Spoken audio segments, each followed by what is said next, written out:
गेल्या वेळेला आपण ऐकायला येतं आपण गेल्या वेळेला ह्या 25 श्लोकानंतरच्या ओव्या आपण पाहिल्या होत्या, ज्यामध्ये शेवटी उल्लेख होता हिमालय पर्वताचा.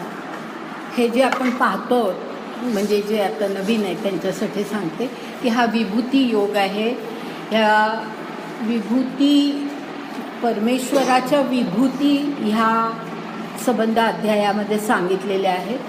आणि विभूती याचा अर्थ असा की कुठल्याही वर्गामधल्या कुठल्याही गटामधले सर्वात श्रेष्ठ असं जे काही असतं त्याला विभूती असं म्हणायचं. की आता पर्वतांमध्ये हिमालय हा श्रेष्ठ, अशा प्रकारे सगळ्या विभूती सांगितलेल्या आहेत.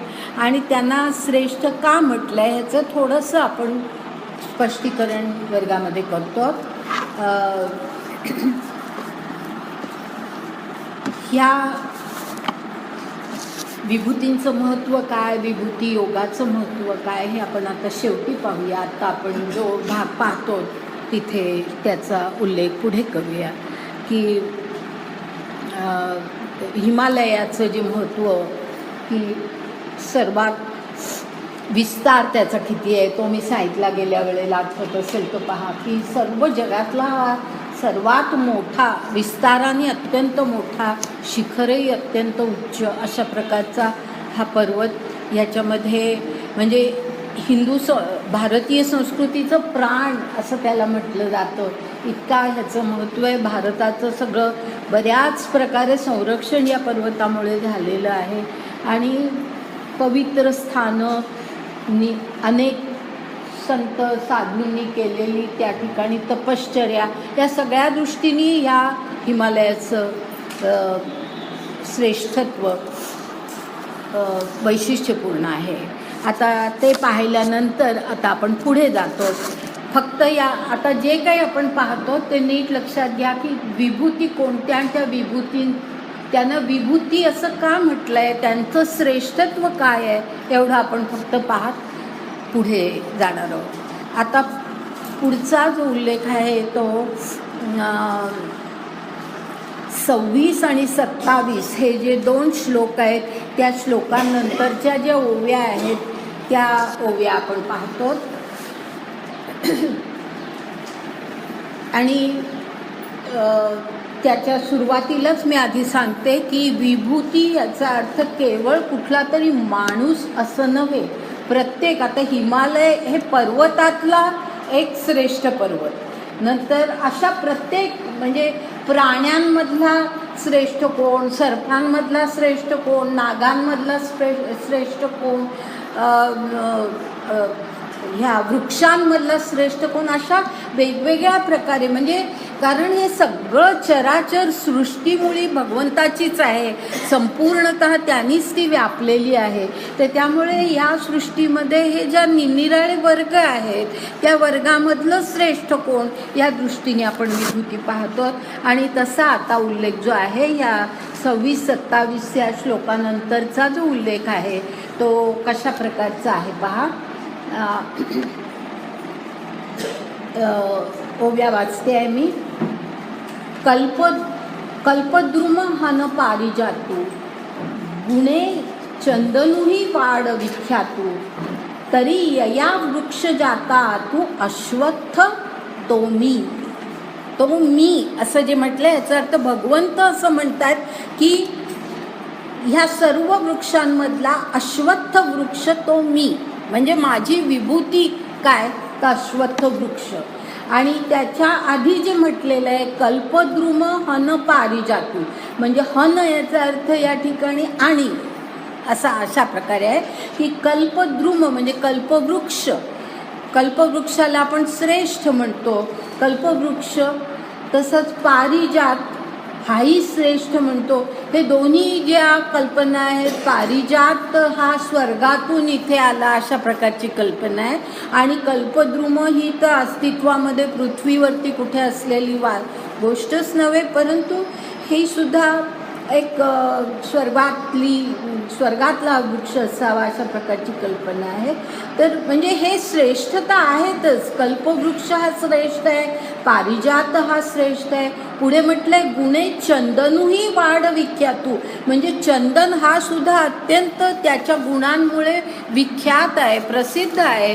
चंदनाचे गुण हे प्रसिद्धच आहेत. तरी यया वृक्ष जाता तू अश्वत्थ तो मी. अश्वत्थ वृक्ष म्हणजे पिंपळाचा वृक्ष, पिंपळ वृक्ष म्हणजे अश्वत्थ वृक्ष. तर ह्या सर्व वृक्षांमध्ये सर्वात माझी विभूती काय, म्हणजे भगवंत म्हणतात मी कोण, मी कशामध्ये दिसतो, माझी विभूती कशामध्ये दिसते, तर अश्वत्थ वृक्षामध्ये, पिंपळ वृक्षामध्ये असं म्हटलेलं आहे.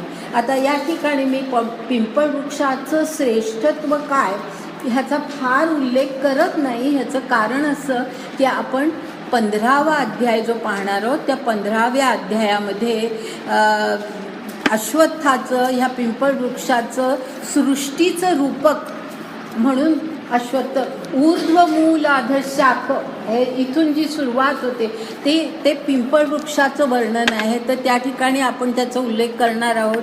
त्यामुळे इथे आपण फार वेळ नको घालवायला. इथे ह्या ठिकाणी एवढंच फक्त लक्षात घ्यायचं की सर्व वृक्षांमधला श्रेष्ठ वृक्ष ज्याला भगवंत आपली विभूती असं म्हणतात तो म्हणजे अश्वत्थ म्हणजेच पिंपळ वृक्ष.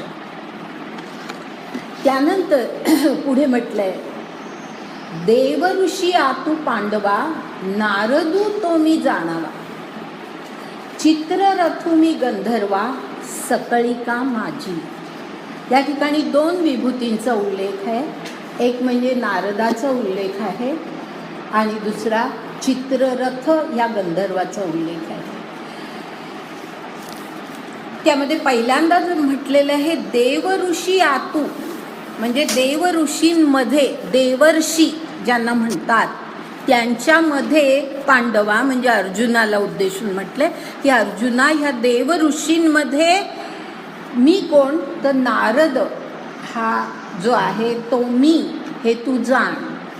आणि देवर्षी असं कोणाला म्हणतात तर देवर्षी म्हणजे ऋषी अनेक आपले होऊन गेलेले, परंतु ज्या ऋषींना देवर्षी असं म्हटलं जातं ते ऋषी देवांमध्ये म्हणजे स्वर्गामध्ये त्यांचं वास्तव्य असतं आणि देवांशी त्यांचा संपर्क असतो आणि त्यामुळे त्यांना देवर्षी असं म्हटलेलं आहे. आपल्याला अनेक कथा माहिती आहेत नारदाच्या की ज्यामध्ये त्याचा कृष्णाशी असलेला, कृष्ण रुक्मिणीशी असलेला संवाद त्याचा झालेला किंवा इतरही अनेक गोष्टींमध्ये आपल्याला कथा ज्या आहेत त्याच्यामध्ये नारदाचं वर्णन करत असताना देवांच्या संपर्कामध्ये ते केलेलं आहे.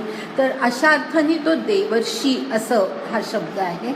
आणि त्या सर्वांमध्ये नारदू तो मी जाणावा असे देवर्षी इतरही आहेत, परंतु या सर्वांमधला मुख्य म्हणजे नारद म्हणजे जी भगवंताची विभूती असं म्हटलेलं आहे. आता नारदाचं जे श्रेष्ठत्व आहे ते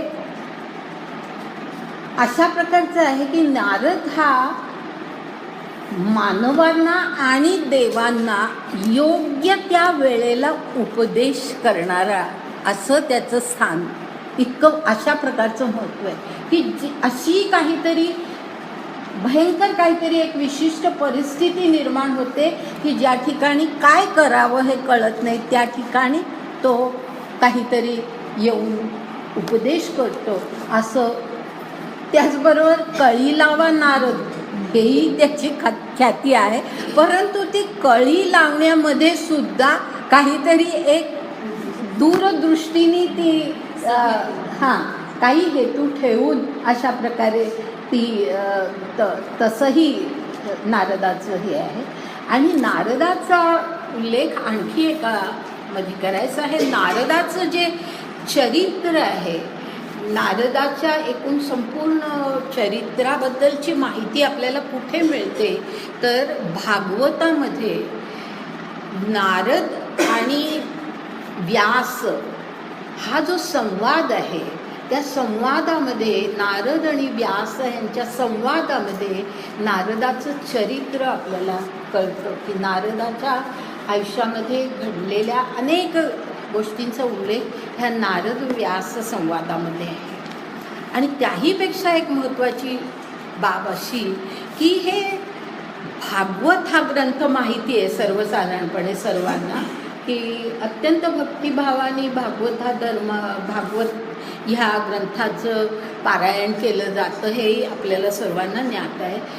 ह्या भागवत हा ग्रंथ कसा निर्माण झाला ह्याच्या मागे नारद आणि व्यास यांच्यामध्ये काय घडलं ते सुद्धा भागवतामध्ये आलेलं आहे. तोही संवाद भागवतामध्ये आहे की भागवत हा ग्रंथ कसा निर्माण झाला. तर अशी परिस्थिती निर्माण झाली होती की व्यासांनी महाभारत लिहिलं म्हणजे महाभारताची निर्मिती केली. त्या महाभारतामध्ये वेदांचा उपनिषदांचा जे काही उल्लेख किंवा जो काही सर्व सारांश यायला पाहिजे होता तो सगळा म्हणजे वेदांचं प्रकटीकरण ज्याला म्हणता येईल ते वेदांचं प्रकटीकरण त्यांनी महाभारतामध्ये करण्याचा प्रयत्न केला.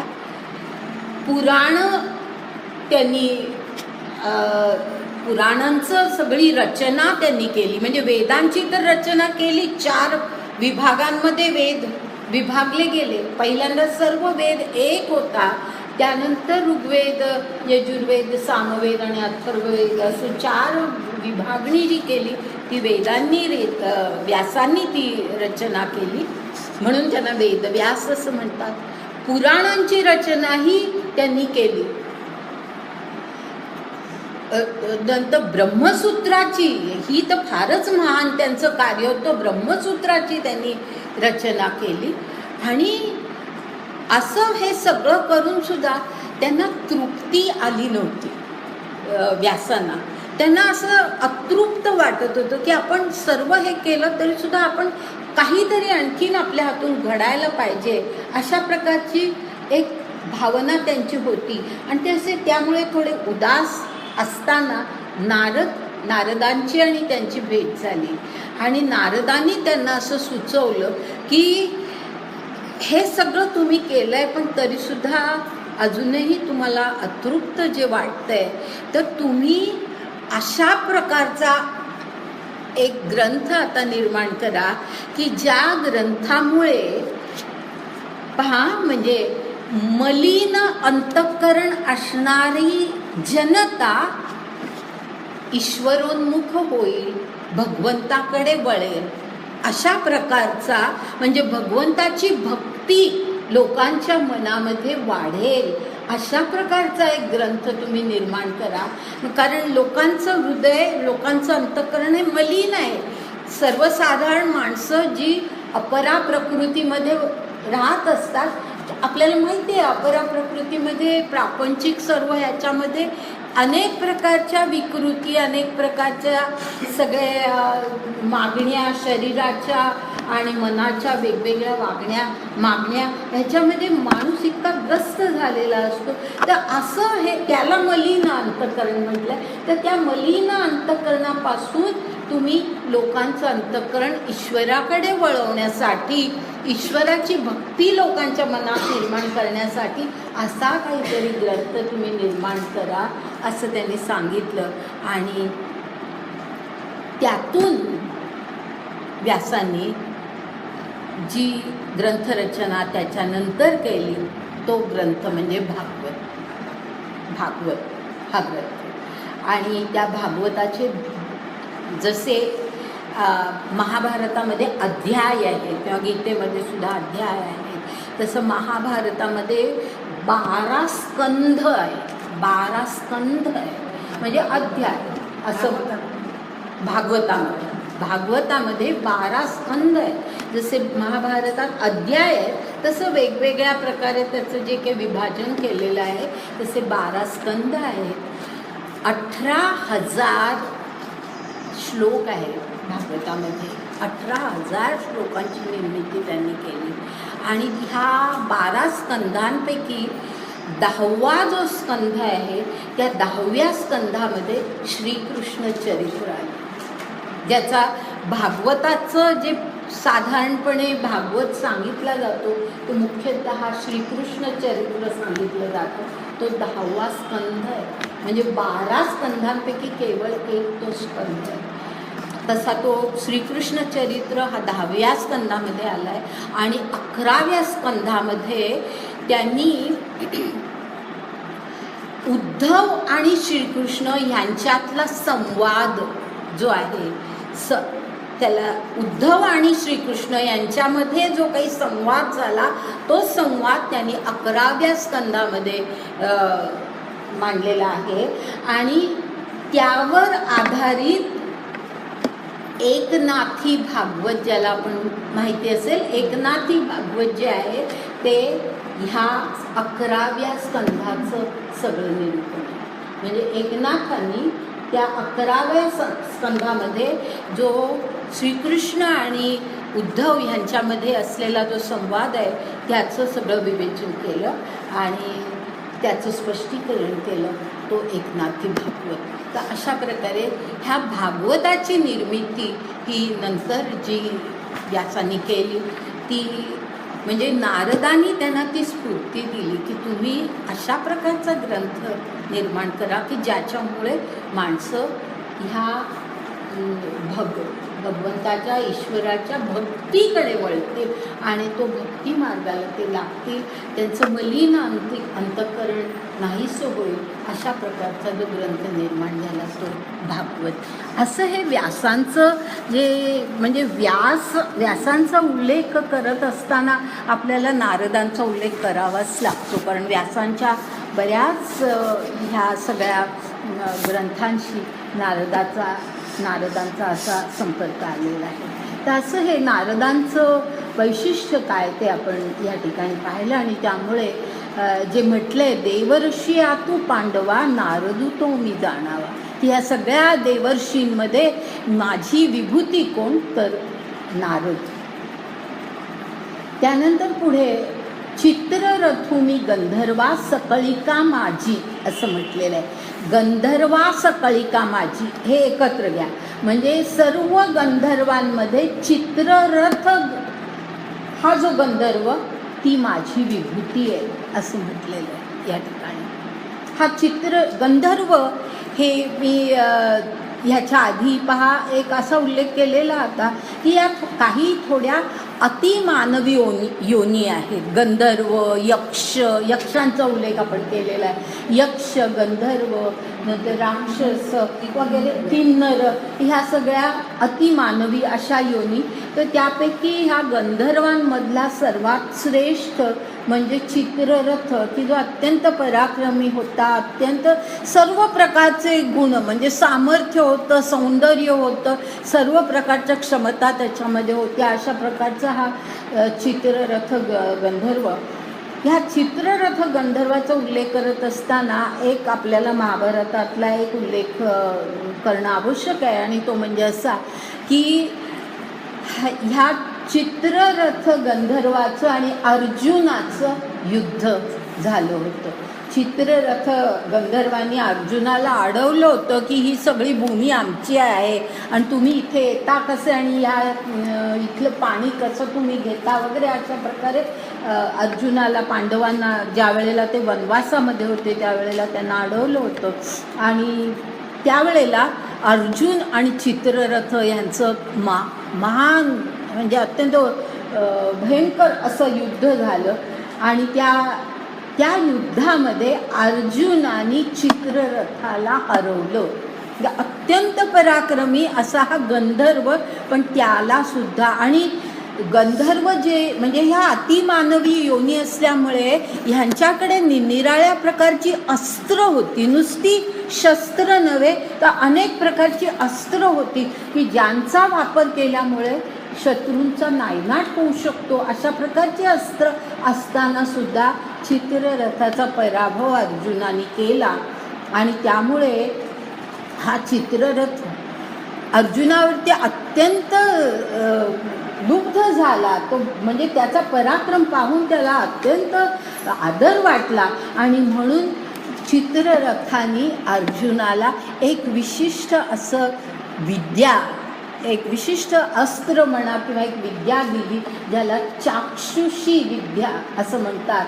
ती चाक्षुषी म्हणजे चक्ष म्हणजे दूर, फार अत्यंत दूरवरचं दिसणं, अशा प्रकारच्या काहीतरी त्या विद्येमध्ये अंश होता. अशा प्रकारची विद्या त्याला अर्जुनाला चित्ररथाने दिली. त्याच्या पराक्रमावरती संतुष्ट होऊन त्यांनी ती विद्या त्याला दिली. तर असा हा चित्ररथ गंधर्व म्हणजे गंधर्वांमधला अत्यंत श्रेष्ठ, ती भगवंताची विभूती असं म्हटलेलं आहे. आता त्यानंतर पुढची 37वी ओवी आपण पाहतो. यया अशेषाही सिद्धा माझी, सिद्धा माझी एकत्र आहे तो शब्द. अशेषाही सिद्धा माझी कपिलाचार्य मी प्रबुद्धा. इथपर्यंतच आधी मी घेते. पुढचं वर्णन वेगळ्या प्रकारचं आहे, वेगळीच विभूती आहे. हे आधी घेते की अशेषाही सिद्धा माझी, असे जे सिद्ध पुरुष ज्यांना मानलं जातं, अशा सिद्ध पुरुषांमधले कपिलाचार्य हे अत्यंत प्रबुद्ध म्हणजे अत्यंत बुद्धिमंत असे जे कपिलाचार्य, कपिल मुनी, ती माझी विभूती आहे असं म्हटलेलं आहे.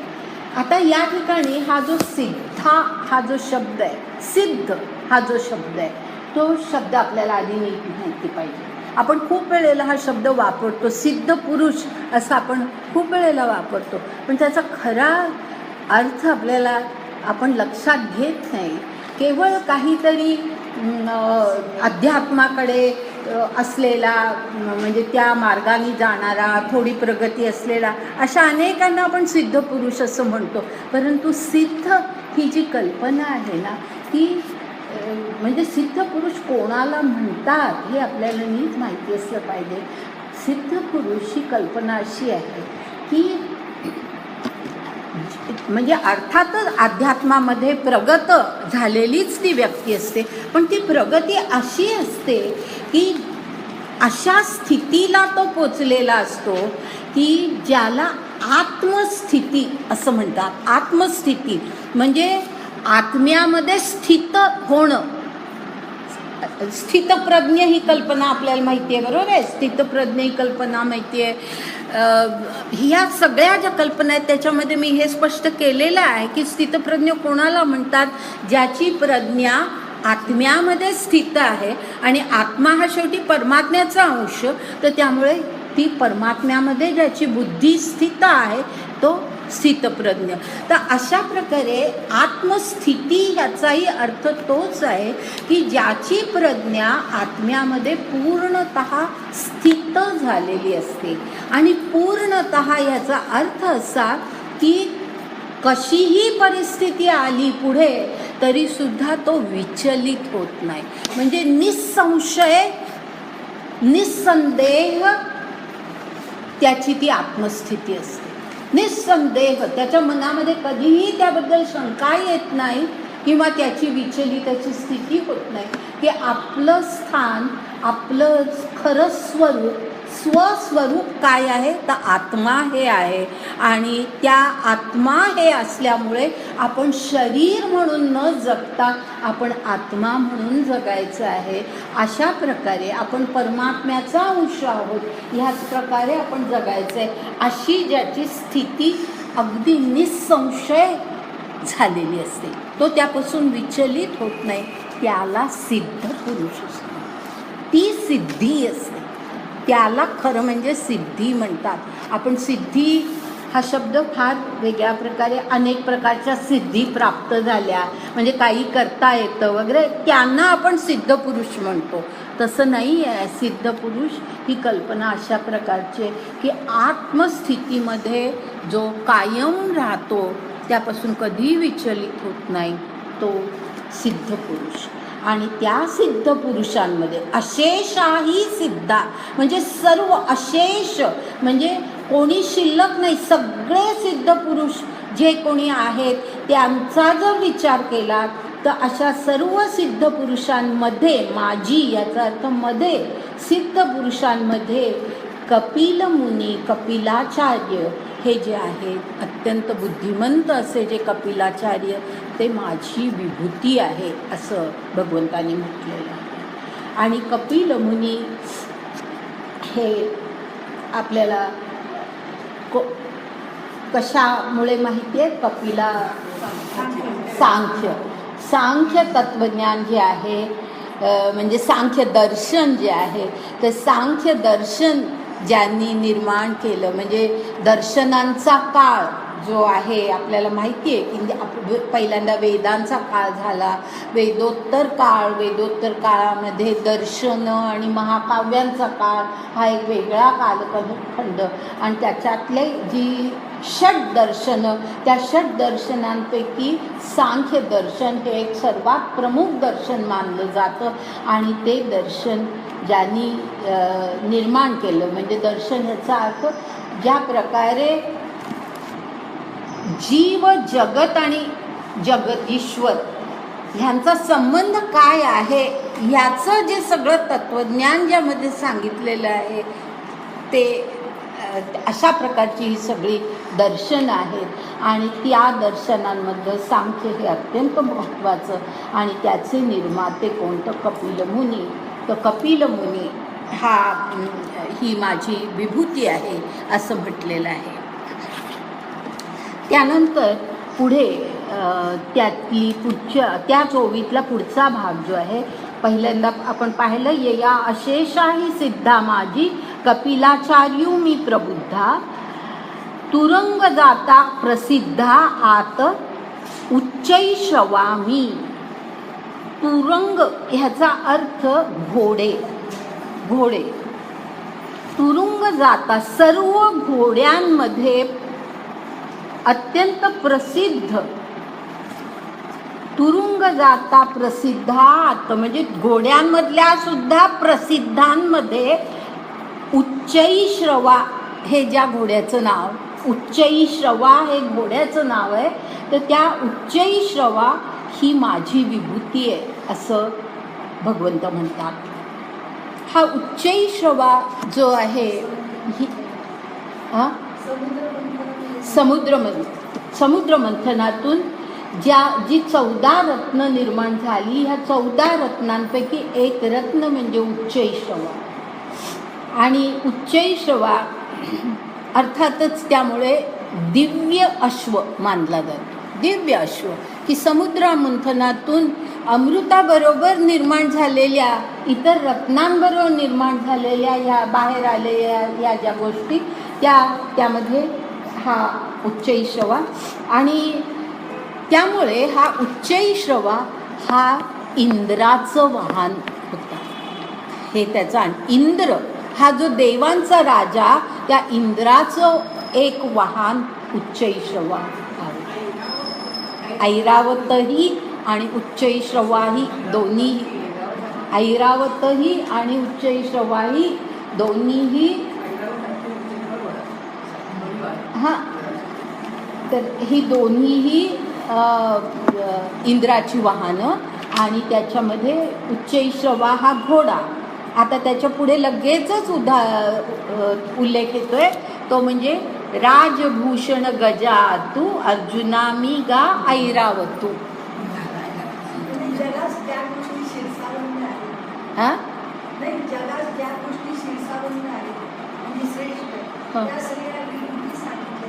हो हो, ते मी सांगतच आले ना की त्यांनाच विभूती म्हणतात. की त्या वर्गातले म्हणजे आता सगळे घोडे त्याच्यातला श्रेष्ठ कोण? तर उच्चैश्रवा.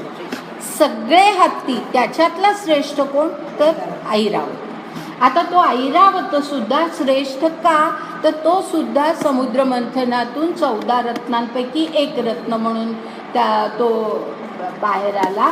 आणि तो सुद्धा इंद्राचं वाहन होता.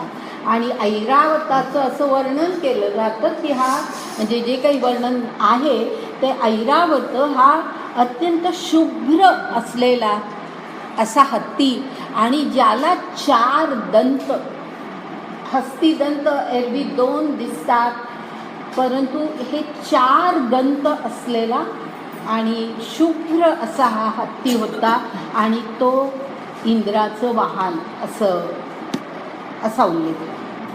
आणि त्याचा उल्लेख करतानाच पहा कसा केलाय, अर्जुना मी गा ऐरावतू. पुढे पहा कसा, ती ओवी तिथे संपत नाही, पुढे काय म्हटलंय, पयोराशी सुरमथी तू अमृतांश तो मी.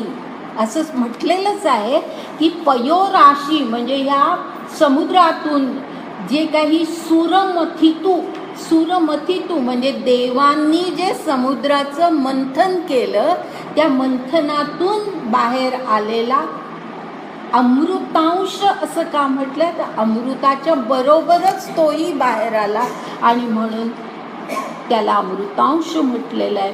असा हा ऐरावत ही सुद्धा भगवंताची विभूती. त्यानंतर पुढे आता जाऊया, यया नरा माझी राजा तो विभूती विशेष माझा, यया ते सकळ प्रजा होऊनी सेविती. हा सकळ नंतर मी थांबले पहा आणि मग प्रजा होऊनी सेविती. तुम्ही तिथे एक रेट द्या, याचं कारण पहा. जर तुम्ही सलग ते वाचलं तर अर्थ कळतच नाही. जया ते सकळ प्रजा इथपर्यंत आपल्याला कळतो, होऊनी सेविती ह्याला काय अर्थ राहतो, काहीच राहत नाही. म्हणून ती ओवी अशी वाचायची. ओवी कशी वाचायची हेच आपल्याला आधी कळलं ना की बरोबर अर्थ आपल्याला लागतो.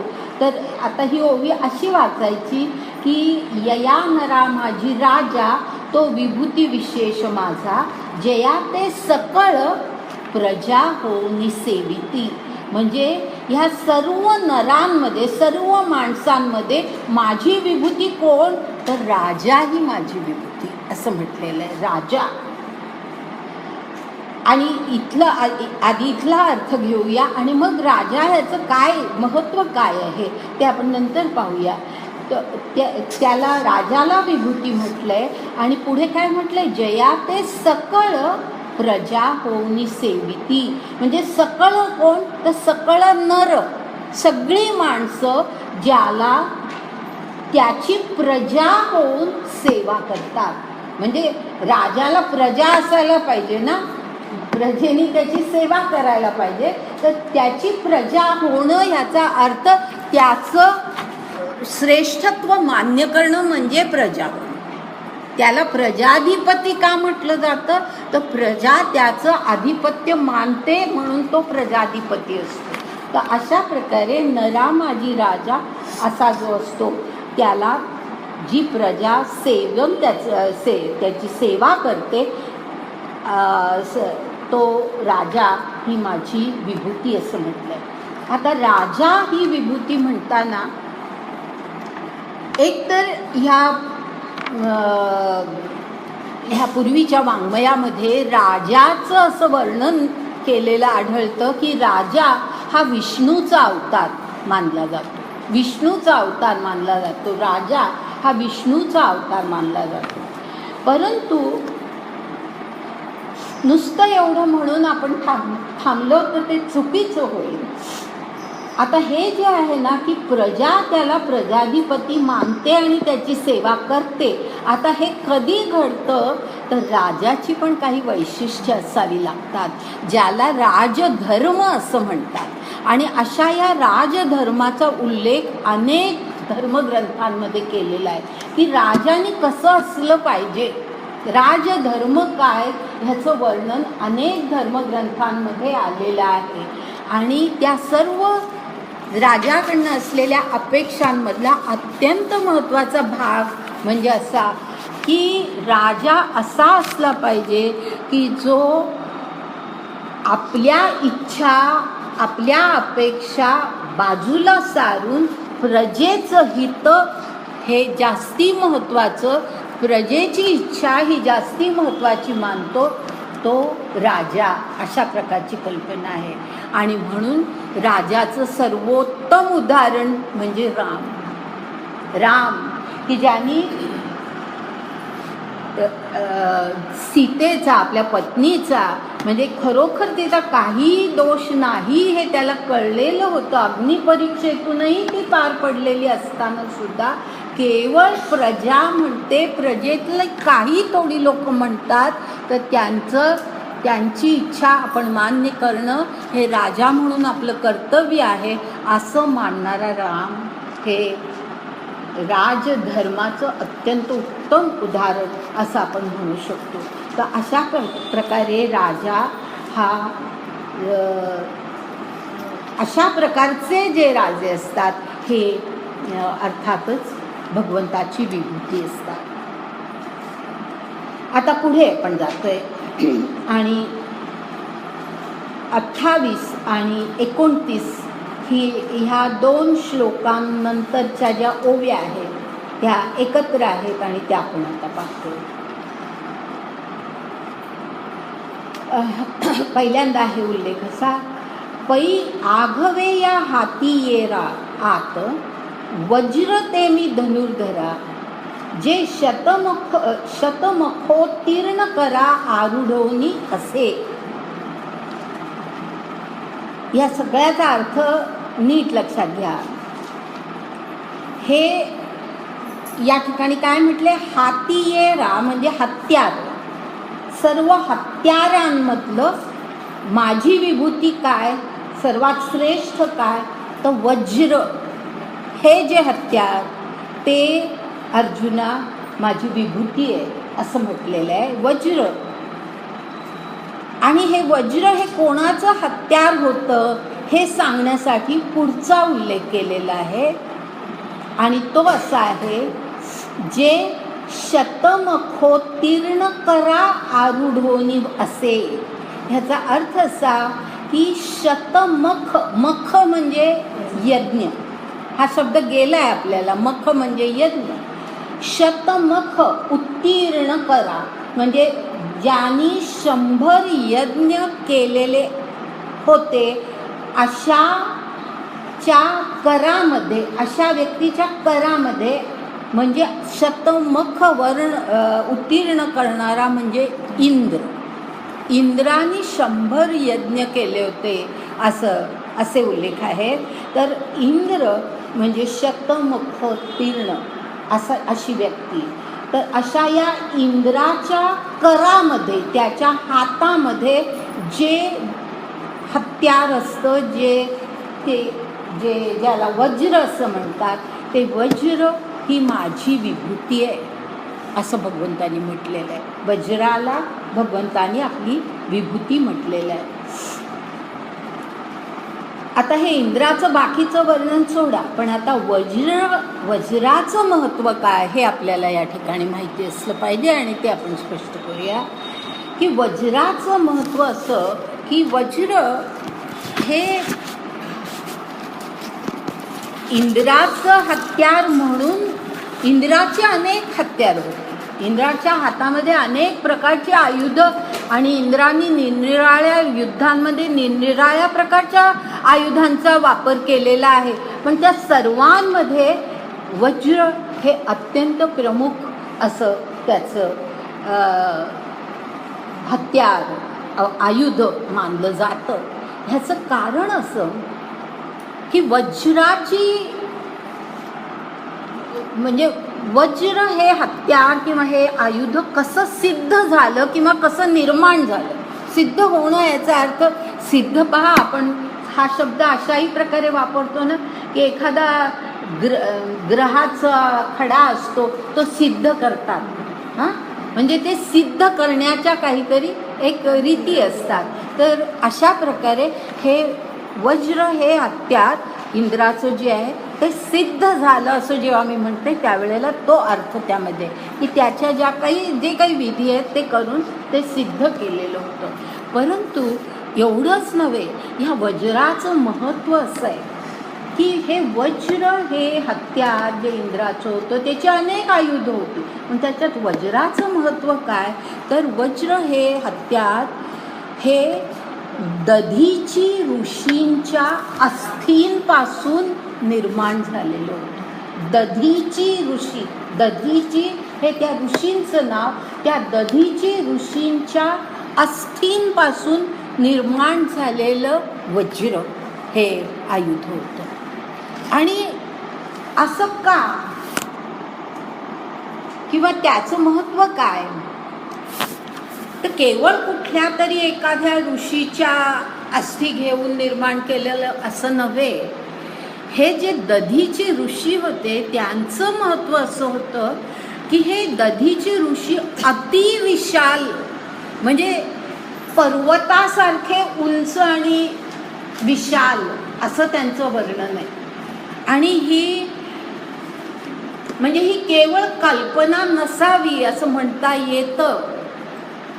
तुम्हाला आठवत असेल तर पहा, काही महिन्यांपूर्वी कोणीतरी, किंवा मीच मला वाटतं तुम्हाला एक हे पाठवलं होतं व्हॉट्सॲपवरती, एक 2 फोटो पाठवले होते आणि त्यामध्ये एक प्रचंड मोठ्या स्केलेटन, म्हणजे काय म्हणतो आपण, सांगाडा, संबंध माणसाचा माझ्या ह्याच्यामध्ये आज सुद्धा प्रचंड मोठा, म्हणजे त्याचा विस्तारच इतका प्रचंड मोठा आहे की एवढी उंची एखाद्या माणसाची आणि एवढा मोठा विस्तार एखाद्या माणसाचा असू शकतो असं खरं वाटत नाही. आणि असा सांगाडा जमिनीच्या आत मिळाला उत्तर प्रदेशामध्ये कुठेतरी आणि का हिमाचल प्रदेशामध्ये कुठेतरी असा तो मिळाला. आणि त्याचे फोटो, त्याच्या स्कलचे, त्याच्या मेंदूचे असे फोटो वगैरे असं सगळे असे 2 फोटो मी पाठवले होते आणि ते मला कोणीतरी पाठवले होते, ते मी तुम्हाला पाठवले. आणि त्या ठिकाणी ज्यांनी मला पाठवले त्यांनी असं म्हटलं होतं की घटोत्कचाचं जे वर्णन केलं जातं की घटोत्कच किती अवाढव्य होता, त्याची उंची आणि त्याचं शरीर काय अवाढव्य होतं, तशा प्रकारचं हे हा देह असावा असं म्हटलं जातं. तर आता घटोत्कच एकच नाही, ह्या आपण जर पूर्वीचे ग्रंथ पाहिले तर त्या ग्रंथांमध्ये असे खूप ठिकाणी उल्लेख दिसतात की काही प्रचंड मोठी उंची आणि विस्तार असणारी माणसं, ज्यांचे हात कितीतरी मोठे लांब, म्हणजे आज माणसाचे हात आहेत त्यापेक्षा कितीतरी पटीने लांब हात पाय असणारी अशी माणसं प्राचीन काळामध्ये होती. ह्याचे काही पुरावे असे या अँथ्रोपॉलॉजिस्ट आणि आर्किओलॉजिस्टना मिळालेले आहेत. अशी स्केलेटन्सही काही ठिकाणी उत्खननामध्ये सापडतात. आणि तसं हे दधीची ऋषींचं वर्णन वाटतं की पर्वतासारखे उंच असं त्यांचं वर्णन आहे. आणि शक्यता आहे तर असे काही पूर्वीच्या काळी अशी काही ऋषी वगैरे होऊन गेलेले असावेत. तर असं हे जे ऋषी होते, पण हे म्हणजे असं दधीची ऋषींचं असं वर्णन आहे की हे इतके अतिविशाल आणि अत्यंत तेजस्वी असे हे ऋषी होते की इंद्राला सुद्धा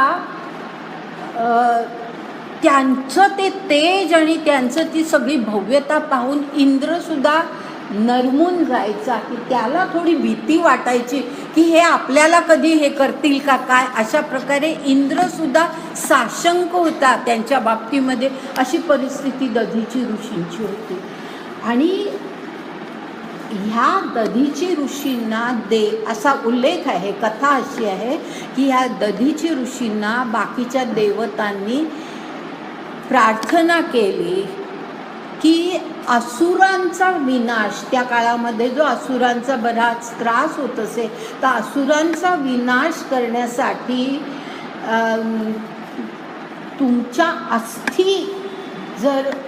तुमच्या अस्थींपासून जर एखादं आयुध तयार झालं तर त्याचा उपयोग होऊ शकेल, इतकं तुमचं काहीतरी भव्य तेज आणि भव्य असं शरीर आहे, असं दधीची ऋषींना प्रार्थना केली देवतांनी.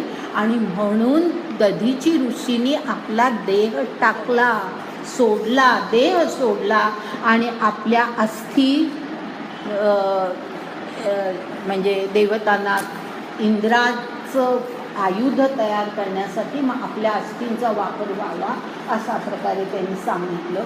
म्हणजे असा उल्लेख आढळतो की लोककल्याणाचा अत्यंत उच्चतम आदर्श म्हणजे हे दधिची, की असं असुरांचा नायनाट करण्यासाठी आपला देह त्याग करून आपल्या अस्थी द्याव्या, हे इतकं लोककल्याणाचं जे काही त्यांना आस्था होती, हा आदर्श आहे लोककल्याणाचा, असा उल्लेख आढळतो. तर अशा या दधीची ऋषींच्या अस्थींपासून हे वज्र बनवलं गेलं, त्या सिद्ध केल्या गेल्या, म्हणजे हे वज्र सिद्ध केलं गेलं, असं हे वज्राचं महत्त्व आहे. आणि म्हणून ते वज्र ही ईश्वराची विभूती आहे, असं ईश्वराने म्हटलेलं आहे. आता त्यानंतर पुढे धेनूमध्ये, आता जरा फारसं काही स्पष्ट करण्यासारखं जिथे नाही त्या ठिकाणी मी करणार नाही, सोप्या गोष्टी आहेत. आता धेनूमध्ये कामधेनू, ते मी म्हणे विश्वकसेनू असं म्हटलं. विश्वकसेनू याचा अर्थ विश्वाचं रक्षण करणारा ईश्वर, म्हणजे हा श्रीकृष्ण. विश्वाचं संरक्षण करणारा आहे ना तो, निर्मिती करणारा ब्रह्मा, रक्षण करणारा विष्णू, संहार करणारा शिव. तर विश्वकसेनू, सेनू म्हणजे त्याच अर्थाने तो सेनू शब्द आलेला आहे, की सर्व विश्वाचं रक्षण करणारा अशा प्रकारचा तो श्रीकृष्ण असं म्हणतो, भगवान श्रीकृष्ण म्हणतो की धेनूंमध्ये कामधेनू ते मी, म्हणजे ती माझी विभूती आहे. कामधेनू अर्थात आपल्याला माहिती आहे की कामधेनू अशा प्रकारची गाय की जी इच्छित फळं तिच्यामुळे प्राप्त होतात. आणि एवढंच नव्हे तर कामधेनूचं आणखीन एक महत्त्व आपल्याला माहिती असलं पाहिजे की शिवाचा नंदी तो कामधेनूचा पुत्र. शिवाचा नंदी हा जे वाहन ते कामधेनूचा पुत्र, अशाही दृष्टीने त्याचं महत्त्व आहे. तर धेनूमध्ये कामधेनू ते मी म्हणे विश्वकसेनू, जन्मवितया आत मदनू तो मी जाणे. ह्याचं थोडं स्पष्टीकरण आवश्यक आहे. जन्मवितया आत मदनू, मदनू म्हणजे काम. जन्मवितयात म्हणजे जन्म देण्यासाठी किंवा देणाऱ्यांमध्ये किंवा दुसऱ्या शब्दामध्ये, जास्त चांगल्या शब्दामध्ये म्हणायचं म्हणजे प्रजोत्पादनाला सहाय्य करणारा असा जो काम, ती माझी विभूती. प्रजोत्पादनाला सहाय्य करणारा जो काम, ती माझी विभूती आहे. कारण जग अस्तित्वामध्ये राहिलं पाहिजे, विश्व अस्तित्वामध्ये राहिलं पाहिजे, म्हणजे प्रजोत्पादन व्हायला पाहिजे. तर प्रजोत्पादनाची ही गरज आहे आणि ती गरज ज्यांच्यामुळे भागते तो काम, ही माझी विभूती आहे. आता या ठिकाणी लक्षात घ्यायचं की हा जो उल्लेख केलेला आहे की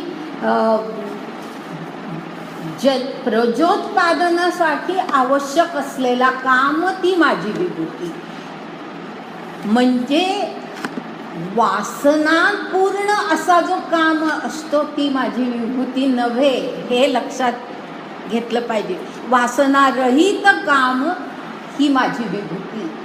आणि तुम्हाला आठवत असेल तर पहा, 7व्या अध्यायामध्ये 11वा श्लोक जर तुम्ही पाहिलात तर त्या 11व्या श्लोकामध्ये असा उल्लेख आपल्याला केलेला आहे की धर्माविरुद्धो काम असं म्हटलं आहे. आणि त्या ठिकाणी मी सांगितलं होतं, धर्माविरुद्ध काम नव्हे, धर्मा अविरुद्ध काम म्हणजे धर्माला धरून असणारा काम, धर्माधिष्ठित काम हे माझं स्वरूप आहे, असं 7व्या अध्यायात 11व्या श्लोकामध्ये भगवंतांनी म्हटलेलं आहे. तेच या ठिकाणी म्हटलेलं आहे की प्रजा निर्माण होणं आणि सर्व जगाची त्या प्रकारे संवर्धन होत राहणं ही गरज आहे. आणि म्हणून अशा प्रकारचं काम हे भगवंताची विभूती. आणि म्हणून जर आपण पूर्वीचे ग्रंथ वाचले ना तर त्या ग्रंथांमध्ये पहिलं जे अपत्य असतं, पहिला पुत्र म्हणा, पहिला जो पुत्र असतो त्याला धर्मपुत्र असा खूप वेळेला उल्लेख केलेला असतो. कारण धर्माधिष्ठित कामातून निर्माण झालेला तो पुत्र, तो धर्मपुत्र. प्रजेचं रक्षण व्हायला पाहिजे, कुटुंब परंपरा चालू राहिली पाहिजे आणि ह्यासाठी तो आवश्यक आहे, म्हणून त्याला धर्मपुत्र असं म्हणतात.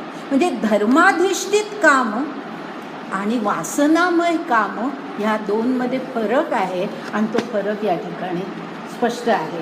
तर असा हे आपण लक्षात घ्यायचं. नाही तर काम हे माझी विभूती असं नुसतं म्हणून चालणार नाही, तर त्याचा हा अर्थ आपण नीट लक्षात घ्यायचा. नंतर सर्पकुळा तू अधिष्ठाता वासुकी गामी कुंती सुता नागा माझी समजता अनंतू तो मी. सगळ्या सर्पांमधला जो राजा वासुकी त्याचं नाव, तो मी म्हणजे माझी विभूती. आणि सगळ्या नागांमधला अनंत नाग ही माझी विभूती. आता ह्याचं काही फारसं स्पष्टीकरण करत नाही, फक्त एवढं मात्र मी सांगते की या ठिकाणी लक्षात घ्यायचं की पहा, सर्व प्रकारचे वर्ग लक्षात घेतलेले आहेत. नाग, सर्प असे सगळे वर्ग, म्हणजे केवळ माणसं नव्हे, वृक्षही नव्हे, अशा प्रकारचे प्राणी की ज्यांच्यापासून भय असतं असेही प्राणी विचारामध्ये घेतलेले आहेत आणि त्यांचाही उल्लेख या ठिकाणी आणि त्यांच्यातला श्रेष्ठ कोण हे सांगितलेलं आहे. म्हणजे सर्व जे काही जगामध्ये, सृष्टीमध्ये, चराचरामध्ये जे आहे ते सर्व भगवंतच आहे, हे या ठिकाणी अशा निराळ्या याच्यामध्ये संदर्भामध्ये हे स्पष्ट होतं. तर सर्पकुळा तू अधिष्ठाता वासुकी गामी कुंती सुता नागा माझी समजता अनंतू तो मी. आता पुढे जाऊया.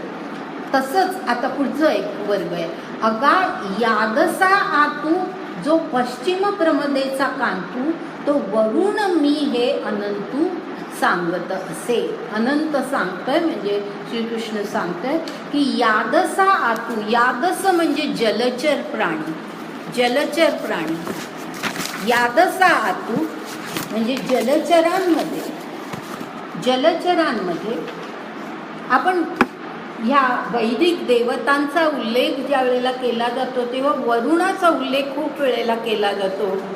ऐकून तुम्हाला माहिती असेल, इंद्र, अग्नी, चंद्र, सूर्य, सोम, वरुण. आपल्याला माहिती नसतं खूप वेळेला की वरुण म्हणजे काय. तर वरुण हा जलचरांमधला एक जलचर की ज्याचा उल्लेख इथे केलेला आहे आणि त्याला म्हटलंय यादसा आतू जो पश्चिम प्रमदेचा कांतू असं म्हटलंय. याचाही अर्थ माहिती असला पाहिजे की निरनिराळ्या दिशांना रक्षणासाठी ज्यांची व्यवस्था केली गेली त्यामध्ये पश्चिम दिशेला ज्याची व्यवस्था केली गेली तो वरुण, पश्चिम दिशेला. आणि त्यांनी काय म्हटलंय पहा, नुसतं पश्चिम दिशेचा कांतू असं नाही म्हटलंय, पश्चिम प्रमदेचा कांतू म्हटलंय. हा जो आहे ना उल्लेख, हे बारीक बारीक शब्द आहेत पण त्या प्रत्येक शब्दाला एक सुंदर काव्यमय अर्थसुद्धा असतो आणि तो आपण दुर्लक्षित करायचा नाही. आता या ठिकाणी पश्चिम प्रमदेचा कांतू जो म्हटलंय, आपण नुसतं असं म्हणून पुढे जाऊ शकलो असतो पण मला ते जमत नाही, तुम्हाला माहिती आहे. तर ह्या ठिकाणी हा जो प्रमदा शब्द आहे, तर प्रमदा ह्याचा अर्थ मागे एकदा मी सांगितला होता, आठवतं? प्रमदा म्हणजे मोहात टाकणारी, दुसऱ्याला लुब्ध करणारी, मोहात टाकणारी, तिला प्रमदा असं म्हणतात, प्रमदा. आणि म्हणून स्त्रीला मनुनी प्रमदा म्हटलंय असाही उल्लेख मी केला होता, आठवत असेल तर ह्या ठिकाणी पश्चिम प्रमदेचा कांतू असं म्हटलेलं आहे. तर आता ह्याचा अर्थ काय होतो, ह्याचा अर्थ कुठे पुस्तकात मी वाचला नाही, परंतु मला जो काही वाटतोय तो अर्थ अशा प्रकारचा आहे की पश्चिम प्रमदेचा कांतू असं जे म्हटलंय ना, तो फार सुंदर काव्यात्मक कल्पना आहे ही. आणि ती अशा प्रकारची आहे की जो सूर्य पूर्वेला उगवतो त्याला पश्चिमेकडे आकर्षित करणारी, त्याला मोहात टाकणारी हा, प्रमदा. काय काय काव्यात्मक कल्पना आहे ना. असं म्हणजे मला स्वतःला हे वाटलं की हा अर्थ आपण स्पष्ट केला पाहिजे की प्रमदा जी असते ती मोहात टाकणारी अशी असते, लुब्ध करणारी. तर पूर्वेला उगवलेल्या सूर्याला पश्चिमेला तो येतो, कारण ही प्रमदा त्याला आकर्षित करते. अशा प्रकारचा उल्लेख आहे, काव्यात्मक उल्लेख आहे. तर असा हा असा तो पश्चिम प्रमदेचा कांतू, म्हणजे पश्चिमेचा राजा. कांत म्हणजे राजा किंवा स्वामित्व ज्याच्याकडे पश्चिम दिशेचं, तो मी, ती माझी विभूती, वरुण ही माझी विभूती असं म्हटलंय. आता पुढे, आणि पितृगणा समजता माझी अर्यमा, जो पितृदेवता तो मी हे तत्वता बोलत आहे. आता हा जो पितृगण, ह्याचा अर्थ पितर, हा शब्द आपल्याला माहिती आहे. पितृगण म्हणजे पितर असं आपण साध्या आपल्या भाषेमध्ये वापरतो. पितर हा जो शब्द आपण वापरतो, आपण सर्वसाधारणपणे हा शब्द आपल्या कुटुंबातल्या पूर्वजांना उद्देशून पितर असं म्हटलं जातं. परंतु ह्याला पितर या शब्दाचे दोन अर्थ आहेत. एक हाही अर्थ आहे की आपल्या वंशातले पूर्वज म्हणजे पितर, आणि दुसरा आणखीन एक अर्थ त्याचा असा आहे की माणसांना माणसांच्या जन्माला सहाय्य करणाऱ्या अशा ज्या देवता असतात त्यांनाही पितर म्हणतात. त्यांचाही उल्लेख पितर म्हणून केला जातो. माणसांच्या जन्माला म्हणजे ह्याचा साधा अर्थ मला असं वाटतो की काही वेळेला पहा, काही देवतांना नवस करतात आपल्याला वंशज व्हावा, प्राप्त व्हावा म्हणून. तर असं जे आहे, तर त्या अशा काही देवता मानल्या जातात की ज्या सहाय्यक असतात वंशवृद्धीला. तर त्या देवतांना सुद्धा पितर असं त्यांनाही म्हणतात. म्हणजे ज्या वेळेला पितृपूजा केली जाते, पितरांची पूजा केली जाते, त्याच्यामध्ये हे आपल्याला कळत नाही. परंतु जर समजा कोणी काय म्हणतो गुरुजींनी ती पूजा केली, तर ते जे काही मंत्र त्यामध्ये म्हणतात त्याच्यामध्ये जो उल्लेख असतो त्यामध्ये हाही उल्लेख असतो की वंशवृद्धीला ज्या देवता सहाय्यभूत होतात त्या देवता म्हणजेही पितर, तर त्यांचीही ती पूजा असते. तर आणि त्यामध्ये सर्वात महत्त्वाची देवता, तिचं नाव किंवा देव, त्याचं नाव अर्यमा असं आहे. अर्यमा. आता ह्याचं फार मी स्पष्टीकरण करत नाही, कारण एवढं प्रत्येक गोष्टीचं आवश्यक वाटत नाही मला. अर्यमा हे एका देवतेचं नाव पितरांमधलं, आणि म्हणूनच आपल्याला हे माहिती असलं पाहिजे. कारण अर्यमा आहे काय आपल्या पितरांमधलं कुठल्या कुटुंबातल्या पूर्वजांमध्ये हे नाव नाही. मग हे अर्यमा कुठलं आलं?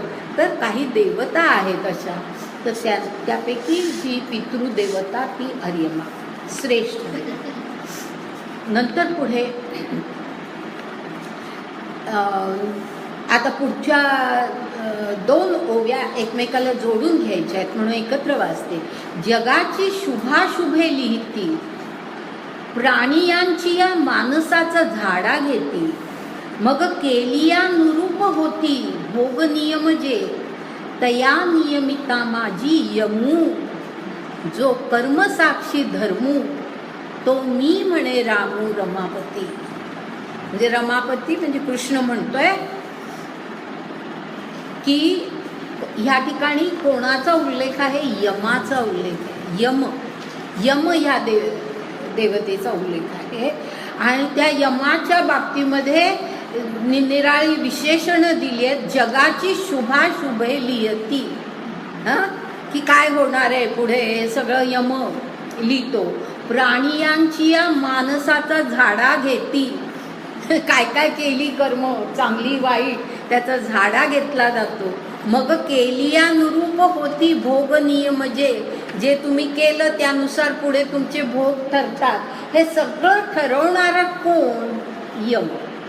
नियमित या माझी यमू, म्हणजे नियमनांचा जो देव श्रेष्ठ किंवा नियमन करणाऱ्या ज्या शक्ती त्यातली सर्वश्रेष्ठ शक्ती म्हणजे यम.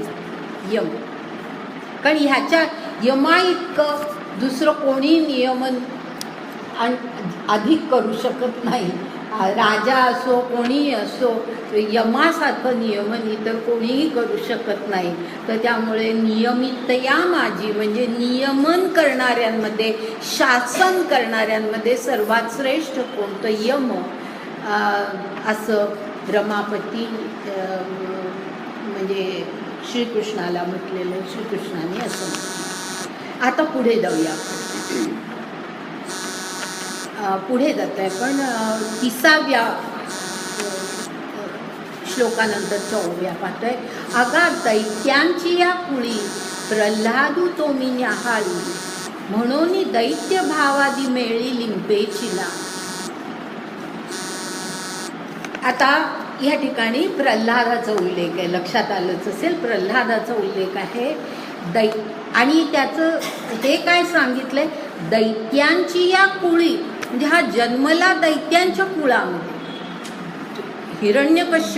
हिरण्यकश्यपू हा दैत्य होता, त्याचा हा पुत्र, त्यामुळे दैत्य कुळामध्ये जन्मला.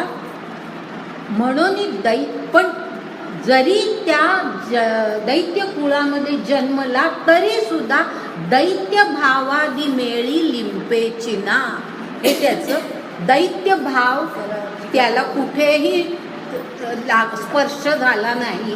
दैत्य भावाचा अत्यंत म्हणजे भक्ताचं अत्यंत उत्तम आदर्श असं उदाहरण म्हणजे प्रल्हाद, की ज्याच्यासाठी प्रत्यक्ष अवतार, विष्णूचा अवतार इथे श्रीकृष्ण अवतार, आपला नरसिंह अवतार या ठिकाणी निर्माण झाला. तर असा हा दैत्य भावादी मेळी लिंपेचिना आहे त्याचं वैशिष्ट्य, की त्या कुळात जन्मून सुद्धा दैत्य भाव जरा सुद्धा त्याला स्पर्शला नाही. त्यानंतर पुढे पै.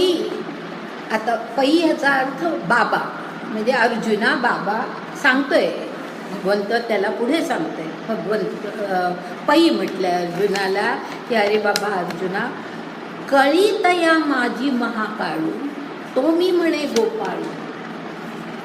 ह्याचं आधी मी स्पष्टीकरण करते आणि मग पुढे जाते. आता ह्याचं स्पष्टीकरण करत असताना त्याच्यावरचा जो श्लोक आहे, मी सगळे श्लोक घेत नाही आहे, परंतु हा श्लोकातला हा जो उल्लेख आहे तो मात्र आपण पाहायचा आहे. कारण असं की ह्याचा जो अर्थ निरनिराळ्या ज्ञानेश्वरीच्या पुस्तकांमध्ये दिलेला आहे, दांडेकरांच्याही ज्ञानेश्वरीमध्ये तसाच अर्थ आहे, परंतु तो अर्थ वेगळ्या प्रकारे आपण लक्षात घ्यायचा आहे असं ह्या वरच्या उल्लेखावरून दिसतं. 30वा श्लोक जर तुम्ही पाहिला तर त्याच्यामध्ये जे म्हटलं आहे, कालहा कलयताम अहम, असा जो उल्लेख आहे ना, कलयताम अहम. ह्या कलयत ह्या शब्दाचा अर्थ बऱ्याच जणांनी बऱ्याच पुस्तकांमध्ये ह्याचा अर्थ ग्रासणारा असा घेतला, परंतु ह्याचा जास्तीत चांगला अर्थ जो आहे आणि जो माझ्या दृष्टीने योग्य अर्थ आहे तो असा आहे की गणना करणाऱ्यांमध्ये मी काळ आहे, असा त्याचा अर्थ आहे. गणना करणाऱ्यांमध्ये मी काळ आहे असा खरा अर्थ आहे. आणि हा अर्थ मला वाटतं शंकर अभ्यंकरांच्या पुस्तकामध्ये हा अर्थ, कारण मला ही शंकासारखी वाटत होती. त्याचं कारण असं की हा 30वा श्लोक आणि नंतर पुन्हा 33वा जो श्लोक आहे त्या दोन्ही ठिकाणी काळाचा उल्लेख आहे, दोन्ही ठिकाणी काळाचा उल्लेख आहे. पण 33व्या श्लोकातला काळाचा उल्लेख वेगळा आहे, त्या ठिकाणी ग्रासणारा हा उल्लेख बरोबर आहे आणि ह्या ठिकाणी पुन्हा तोच उल्लेख कसा असेल अशी मला सारखी शंका वाटत होती. म्हणून मी थोडी पुस्तकं काढली आणि त्याच्यामध्ये मला हा अर्थ अगदी बरोबर वाटतो की कलयता, माझं संस्कृत हा काही माझा विषय नाही, त्यामुळे ज्यांचा असेल त्यांनी पहा की हा अर्थ बरोबर आहे का. कलयताम अहम असा जो अर्थ आहे त्या ठिकाणी गणना करणाऱ्यांमध्ये मी काळ आहे असा उल्लेख आहे. गणना करणं, आता गणना करणं म्हणजे मोजणं. काळ हे मोजण्याचं फार महत्त्वाचं माप आहे ना. की किती वर्ष झाली, किती महिने झाले, किती आठवडे झाले, दिवस रात्र, हे सगळी कालगणना आहे. तर कालाची इतकी चांगली गणना करणारी अशी दुसरं काही नाही. बाकी अनेक प्रकारे गणना करता येते की हे 4 आहे का 2 आहे का 5 आहे का काय, जी काय गणना आहे त्यापेक्षा सुद्धा काळाची गणना ही फार महान अशी गणना आहे की, आणि म्हणून ती गणना करणाऱ्यांमध्ये मी काळ आहे हे मला जास्त बरोबर वाटतं. आणि म्हणून आता जर ओवी जर आपण पाहिली तर त्या ओवीमध्ये काय म्हटलं आहे, ओवीमध्ये, आणि म्हणूनच दांडेकरांनी सुद्धा तो ग्रासणारा असा अर्थ घेतलेला आहे की ओवीमध्ये काय आहे, पै कळीतया माझी महाकाळू तो मी म्हणे गोपाळू असं म्हटलंय. कळीतया माझी. आता हा कळीतया आणि कलयता ह्याच्यामध्ये फरक आहे. कलयता हे गणना करणं आहे आणि कळीतया हे ग्रासणं आहे. ग्रासणं आहे. आता अर्थात तुम्ही ग्रासणं असा अर्थ घेतला तरी थोड्या अशा प्रकारे आपण त्याला थोडा अर्थ असा लावू शकतो की शेवटी काळ ग्रासतच असतो ना, की दिवस संपला की पुन्हा तो दिवस पुन्हा उजाडतच नाही, म्हणजे तो ग्रासूनच टाकतो. काळ हा शेवटी ग्रासूनच टाकणारा असतो अशाही अर्थी. किंवा आता महिने, वर्ष, मागची वर्ष, मागचे महिने पुन्हा कधी येत नाहीत याही अर्थाने ग्रासणं हे शक्य आहे. पण असा त्याचा अर्थ घेता येऊ शकतो. म्हणजे ग्रासणं हा अर्थ घेतला तर तो अशा प्रकारे घ्यायचा. पण माझ्या दृष्टीने गणना करणाऱ्यांमध्ये काळ हे माझी विभूती आहे असं म्हटलेलं आहे. आणि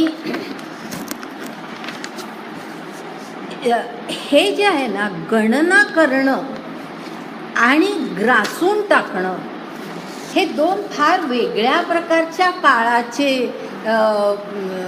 काळाची वैशिष्ट्ये आहेत म्हणा, किंवा काळाची कार्य आहेत. आणि ती कशी, किंवा त्यानुसार काळाला क्षयकाळ आणि अक्षय काळ कसं म्हटलं जातं हे आपण पुढे 33व्या श्लोकाच्या संदर्भामध्ये पाहू. तेव्हा तुम्हाला कळेल की ह्या ठिकाणी हा मी का अर्थ जास्ती बरोबर मानते. तर गणना करणाऱ्यांमध्ये मी काळ आहे असं या ठिकाणी म्हटलंय. पुढे श्वापदा तू शार्दूळू. शार्दूळू म्हणजे सिंह. सगळ्या श्वापदांमध्ये शार्दूळ, सिंहाला राजाच म्हणतात सगळ्या प्राण्यांचा. सर्व दृष्टीने, सामर्थ्याच्या दृष्टीने अत्यंत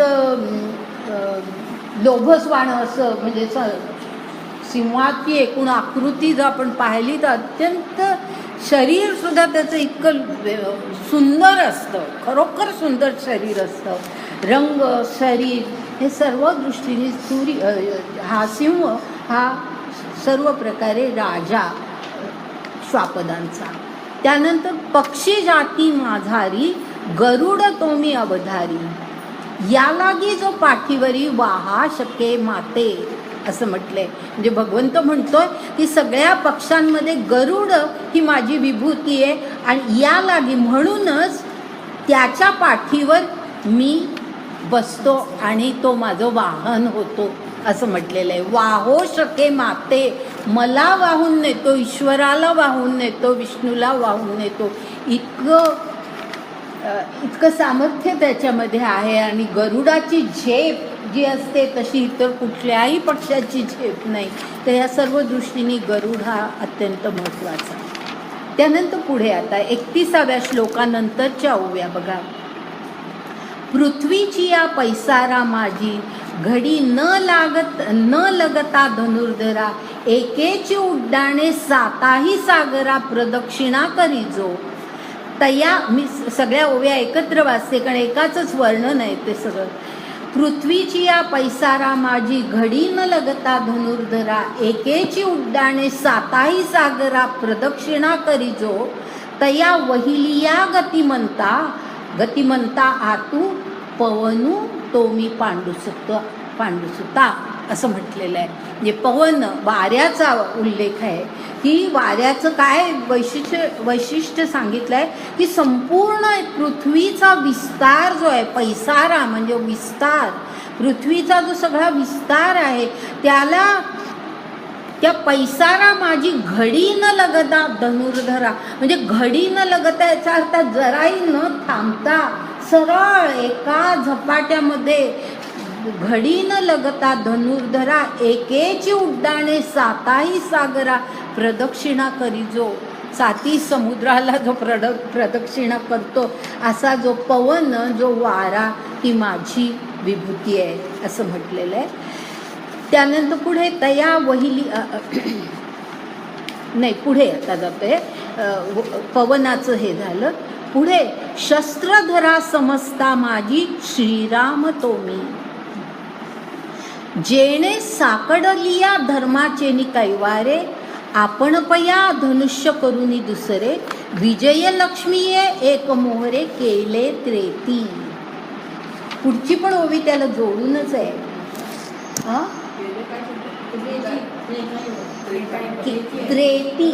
त्रेती बरोबर आहे. सांगते मी एवढा अर्थ आधी सांगते मग पुढे जाऊया.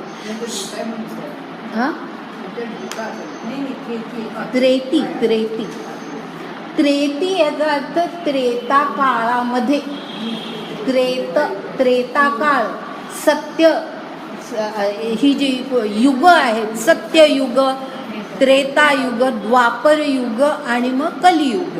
तर त्यापैकी त्रेतायुगामध्ये म्हणजे रामाची जी कथा आहे ना ती त्रेतायुगामध्ये घडलेली कथा आहे. रामाची कथा मागेही मी एकदा उल्लेख केला होता की रामाची कथा ही त्रेतायुगातली आहे. महाभारताची कथा ही द्वापर युगातली आहे. म्हणजे द्वापर युग जवळजवळ संपत आलं होतं. कलियुगाची अगदी सुरुवात म्हणायलाही हरकत नाही अशा जो काळ त्या काळामध्ये महाभारताचा काळ आहे हे आपण लक्षात घ्यायचं आहे. तर तो काळाचा उल्लेख इथे केला आहे त्रेती म्हणजे त्रेतायुगामध्ये. आणि इथे श्रीरामाचा उल्लेख आहे. शस्त्रधरा समजता माझी श्रीराम तो मी. सगळ्या शस्त्रधारी लोकांमध्ये श्रीराम ही माझी विभूती आहे. आणि हे शस्त्रधरा हा जो उल्लेख केलेला आहे ना त्याचंही एक आपल्याला माहिती असायला पाहिजे की श्रीरामाचं वैशिष्ट्य असं होतं की रामाला एक बाणी असं म्हटलं जातं. एक बाणी ह्याचा अर्थ असा की त्याचा एकही बाण जो एका लक्ष्याला उद्देशून त्यांनी वापरलेला असेल तो एकही बाण कधी वाया गेला नाही. जिथे तो जायचा तिथेच तो बाण पोचत असे म्हणून त्याला एक बाणी म्हणजे शस्त्रधरांमध्ये अत्यंत वैशिष्ट्यपूर्ण असं रामाचं हे एक बाणित्व आहे. आणि मग त्याचा पुढे त्याच्या बाबतीमध्ये आणखीन जो उल्लेख केला आहे तो असा आहे जेणे साकडलिया धर्माचेनी कैवारे आपण पया धनुष्य करुनी दुसरे विजयलक्ष्मी ये एक मोहरे केले त्रेती. म्हणजे साकडलिया धर्माचेनी कैवारे. साकड ह्याचा अर्थ संकट.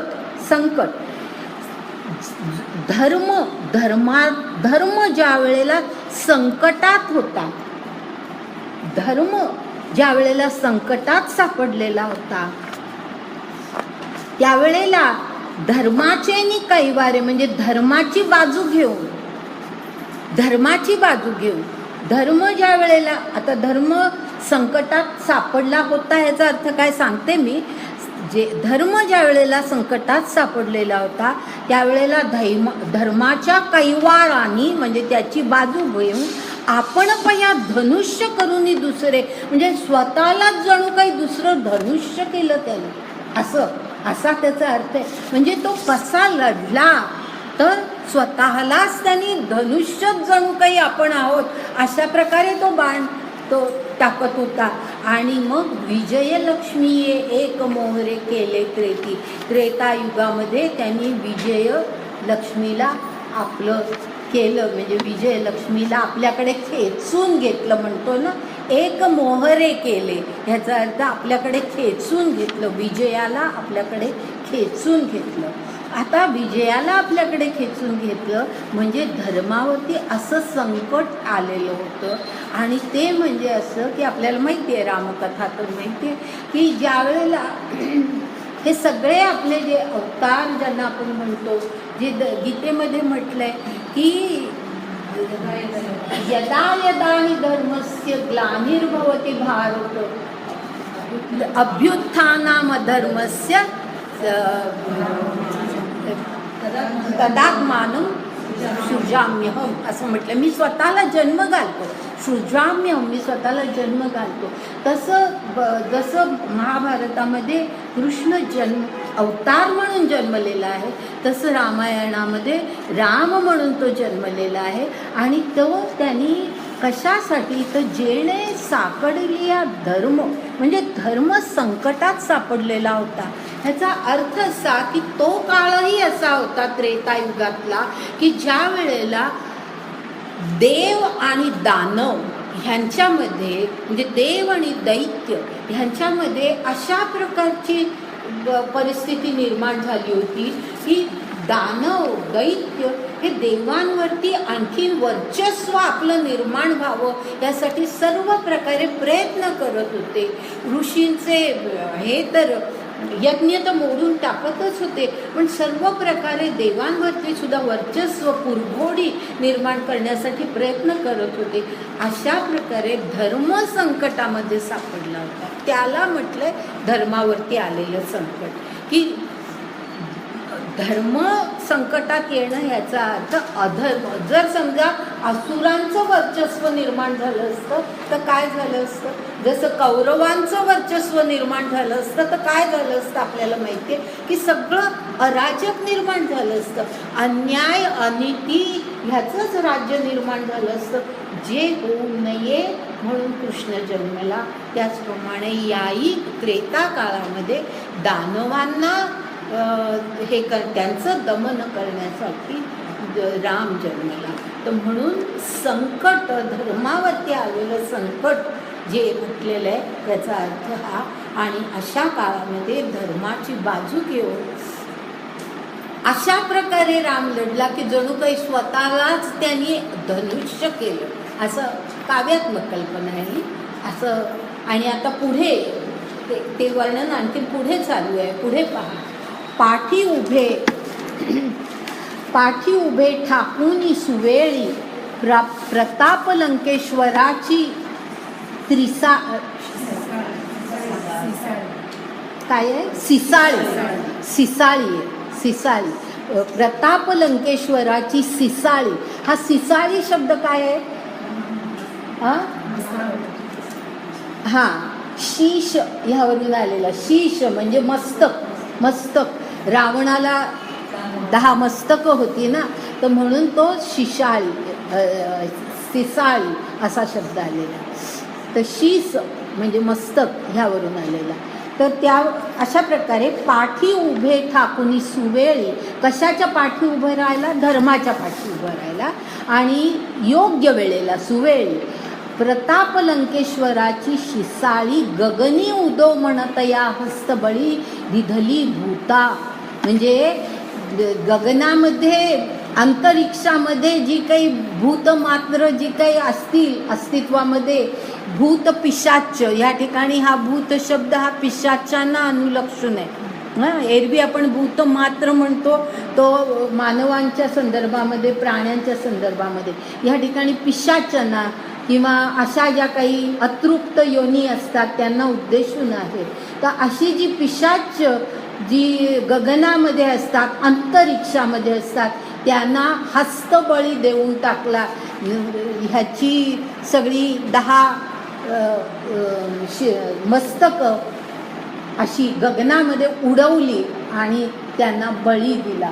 कोणाला तर पिशाचांना बळी दिला, अशा प्रकारचा उल्लेख आहे. पुढे आणखीन त्याचंच वर्णन आहे.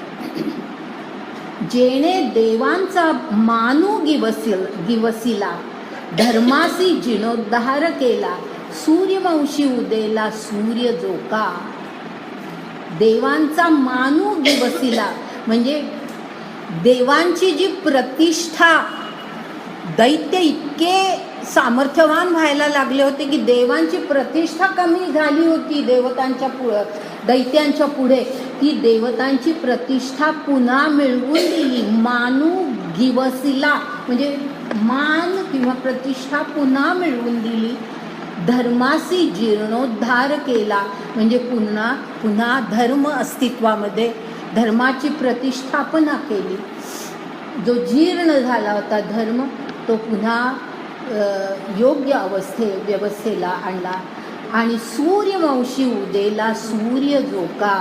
जणू काही सूर्यच हा, राम हा सूर्यवंशीय, ह्यांचे वंश जे आहे तो राम हा सूर्यवंशीय, कृष्ण हा चंद्रवंशीय आणि पांडव हे सोमवंशीय.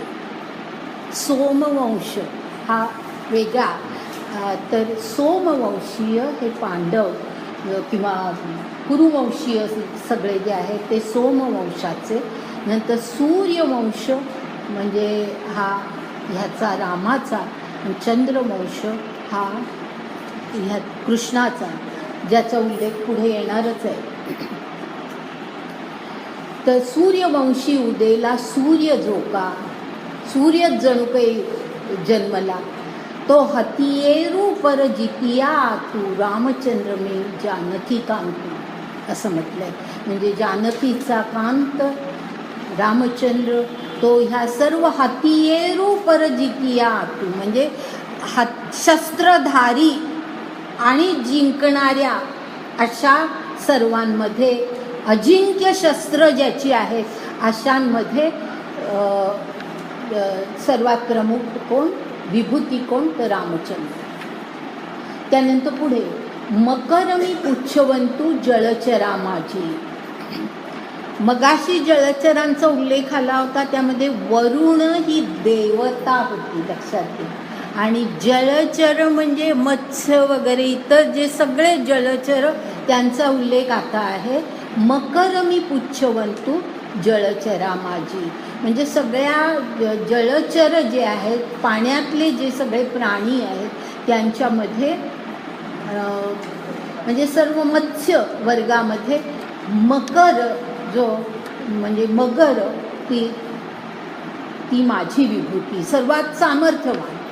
आता याही ठिकाणी लक्षात घ्या की मकर ही अत्यंत, जसं मगाशी सिंहाचा उल्लेख आहे, सिंह हा हिंस्र प्राणी आहे, मकर ही सुद्धा हिंस्र आहे, पण तरीसुद्धा त्याचा उल्लेख आहे. याचा अर्थ असा की प्रत्येक वर्गामध्ये कोण प्रमुख आहे, सर्वात सामर्थ्यवान कोण आहे, असे उल्लेख करत गेलेले आहेत भगवंताने, म्हणून असे उल्लेख केलेले.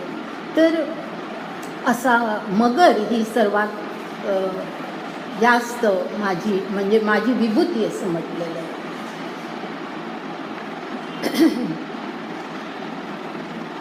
नंतर पुढे म्हटले पै समजताही ओघा, पुढची ओवी हा, पै समजताही ओघामध्ये जे भगीरथे आणिता गंगा, जन्हूने गिळली मग जंघा पाडून दिधली, ते त्रिभुवनैक सरिता जान्हवी मी पांडुसुता, जलप्रवाहा समजता माघारी जाणे. अशा दोन ओव्या एकत्र आहेत, 3 ओव्या किंवा 2 ओव्या ह्या एकत्र आहेत. हे गंगेचं सगळं आहे, गंगेला म्हटलं आहे विभूती. आणि त्याची कथा थोडीशी दिलेली आहे की सर्व ह्या वाहणाऱ्या नद्यांमध्ये ह्या ह्याच्यामध्ये जी सर्वात प्रमुख माझी विभूती कोण, तर गंगा. आणि त्या गंगेचं वर्णन भगीरथे आणिता गंगा जन्हूने गिळली असं म्हटलंय. म्हणजे जन्हू ह्या ऋषींनी भगीरथ ज्या वेळेला स्वर्गातून गंगा आणत होता त्यावेळेला ती पृथ्वीवरती जाऊ नये, ती स्वर्गातच राहावी म्हणून किंवा आपल्यामध्येच राहावी म्हणून जनू ऋषींनी ती गिळली, गंगा गिळली अशी कथा आहे. आणि ती गंगा ती जी गिळली ती नंतर मग पुन्हा भगीरथाने प्रार्थना केली. त्यावेळेला मग जंघा पाडून दिधली, म्हणजे आपली मांडी फोडून त्याने ती पुढे वाहायला दिली. अशी जी सरिता सगळ्या त्रिभुवनातली एक सर्वात महत्त्वाची अशी सरिता म्हणजे जान्हवी. ती जान्हवी हे गंगेला म्हणतात. त्याचं कारण जनू ऋषींनी ती गिळलेली होती आणि म्हणून तिला जान्हवी असं म्हणतात. त्यातून ती आली पुढे. ऐसेनी वेगळाला सृष्टीपैकी विभूती नाम सुता एकेकी सगळेन जन्म सहस्रे अवलोकी अर्ध्यानवती असं म्हटलंय. म्हणजे आता या ठिकाणी भगवंत अशा अनेक आत्तापर्यंत त्यांनी विभूती सांगितल्या, पण आता पुन्हा ते थोडेसे थांबल्यासारखे झाले आणि ते असं म्हणतात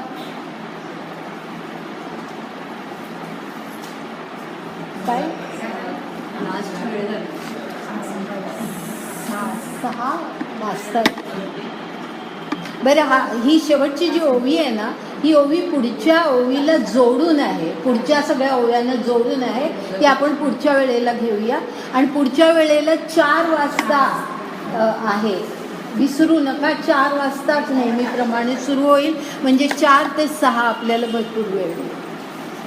आणि पुढच्या वेळेला संपूया. बघ हसतात सगळे.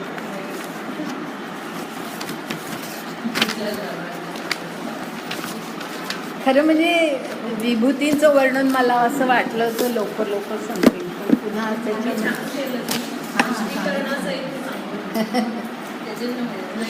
कारण नुसतंच याच्यातली ही विभूती याच्यातली ही विभूती असं सांगितलं.